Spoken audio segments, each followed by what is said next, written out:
Gen Z बाबाको जय, Gen Z बाबाको जय, Gen Z बाबाको जय। भन भक्तजन हो, के छ तिमीहरूको समस्या? मलाई आज भोलि धेरै रिस उठ्छ बाबा, सानो सानो कुरामा रिस उठ्छ। यसको उपाय भनिदिनु पर्यो बाबा। उपाय त म भनिदिन्छु बालक, तर रिस चाहिँ किन उठ्छ नि तिमीलाई? त्यही थाहा नभएर त सोध्न आएको नि, तपाईँ गए किन आउँथे? अहिले बाबा सभा नभनी ठोकिदिन्छु है।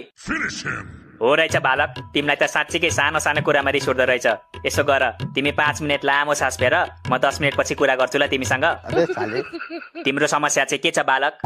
मेरो समस्या गम्भीर छ बाबा। भन न त बालक, जस्तो सुकै गम्भीर समस्या भए नि यो जेन्जी बाबासँग त्यसको समाधान हुन्छ के? तपाईले जस्तो सुकै समस्याको पनि समाधान गर्न सक्नुहुन्छ? अफकोर्स बालक, त्यही भएर त म जेन्जी बाबा हो नि। ल त्यसो भए हिजो मेरो 1000 रुपियाँ हराएको थियो, कसले चोर्यो भन्नु त ल? चोरले चोर्यो नि बालक, अरू कसले चोर्छ र? चोरको नाम भन्नुस् भनेको। चोरको नाम जानेर के गर्छौ बालक? अहिलेसम्म त त्यसले तिम्रो पैसा खाएर पनि पचाइसक्यो होला। ए बाबा पनि पैसा कसरी खान्छ हौ, हुँदो कुरा गर्नु न। मेरो मतलब तिम्रो पैसा त्यसले खर्च गरिसक्यो भनेको के बालक? तपाईलाई कसरी थाहा भयो खर्च गरिसक्यो भनेर? कि तपाईले नै चोरेको उसको पैसा? मूर्ख बालक, यो के भन्दैछौ तिमी? मैले आजसम्म एउटा पेन्सिल पनि चोरेको छैन। उसको पैसा किन चोर्छु म? किनकि पैसाले गाँजा किन्न सकिन्छ तर पेन्सिलले किन्न सकिन्न नि त बाबा। के रे, तिमीले मलाई गाँजा खाने जस्तो देख्यौ? तपाईँ गाँजा खानुहुन्न र? अरू बाबाहरूले त फुकिरा हुन्छ त। म अरू बाबा जस्तो हो त? म मेरो भक्तजनहरूको सेवा गर्नलाई बाबा बनेको हो, गाँजा फुक्नलाई होइन।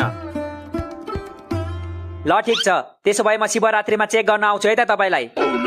शिवरात्रिमा तिमी आफै झ्यापमा हुन्छ होला, बाबालाई के चेक गर्छौ? के गर्नु साथी, गाँजाको नशै त्यस्तो छ, जति तान्यो त्यति तानौ तानौ लाग्छ। यहाँदेखि निस्केपछि तान्नु पर्छ ल तिमी र म। ए बालक, म तिमीलाई बिन्ती गर्छु, मेरो आश्रममा आएर गाँजाको कुरा नगर प्लिज। ल ल बाबा सरी, म गाँजाको कुरा गर्दिन। अब रक्सीको कुरा गरौँ न त है।